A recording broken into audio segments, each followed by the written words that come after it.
Well, Michael Buffer done spilt the beans. Gonna leave the link in the description box so you guys can see it. So Michael Buffer releases the real numbers of the Tyson Fury Deontay Wilder fight, and this is what he. Fuck it, I'll show you. Read it for yourself. Now, Michael Buffer is receiving backlash for this because they're in the article. They go on to be like, why would you highlight something negative about this, that, and the third? And, I just want to say that this is all strategic. This is all a grand little chess game that they playing behind the scenes. Everybody's playing their little position. Dylan doing whatever he doing,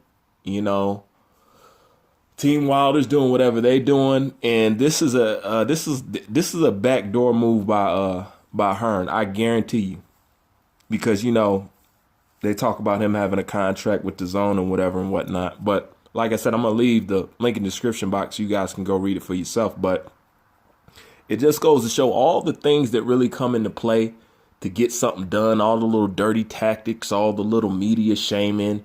Even the shit that Dylan White is doing. And I have to admit, Dylan White coming out saying that Anthony Joshua is lowballing him has really hurt Team Hearn and Anthony Joshua. And he knew exactly how to play it. Everybody's holding out for money. And it's just making boxing a fucking soap opera drama show. It used to be simple. We could just see fights. I thought this was about giving us what we wanted and not what they wanted. I think these boxers and everybody is just too goddamn self-absorbed now. It's just too much about them, and they're forgetting that we the one to keep the lights on. So personally, what I think with us, I think it's time for us to pull rank on them, but we don't want to do it because boxing is trying to, revive itself, and we're trying to push it back up there. But in the middle of us trying to revive this sport, they're still doing things. Basically, the more water we pour out of the boat, these guys poke a hole in the side, letting it right back in. And that's the fucking problem with boxing. But I understand the reason for this happening. I can see the grand chess move behind it. And this is not something random that you just do. Michael Buffer had plenty of times to say something like this.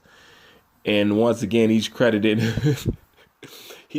everybody but the American fans for the little bit of turnout that did, come to it. So it just goes to show to further prove that Deontay Wilder has no legs to stand on. And even with Tyson Fury, that did not help him in this situation.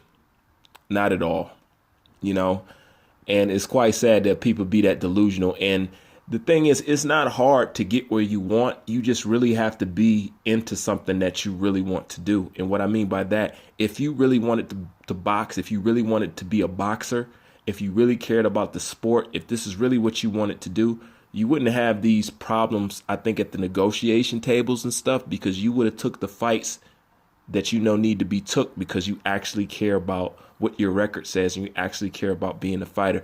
This is the result of somebody getting in the boxing game just for the money. It's just like teachers.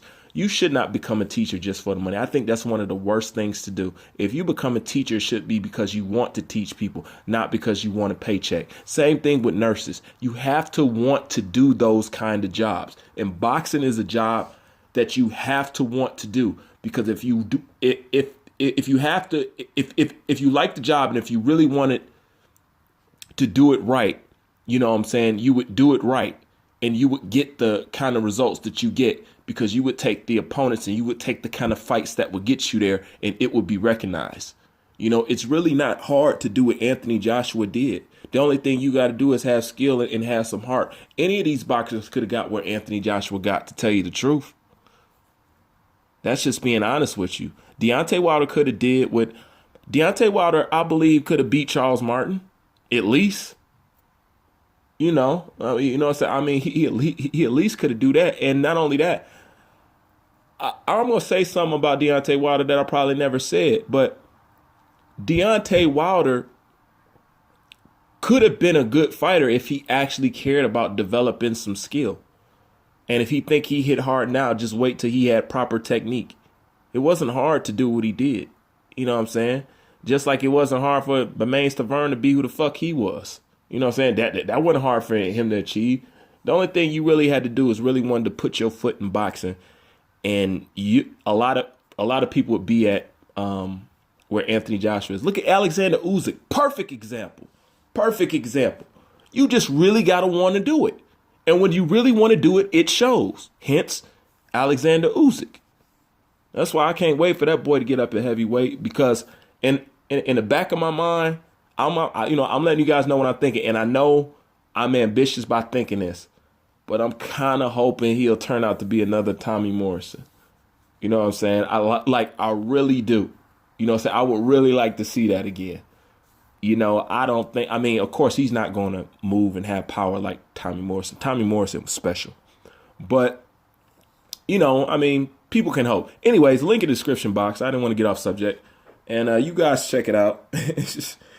And this boxing game is funny, man. Real funny. Bruce Vane, I'm out.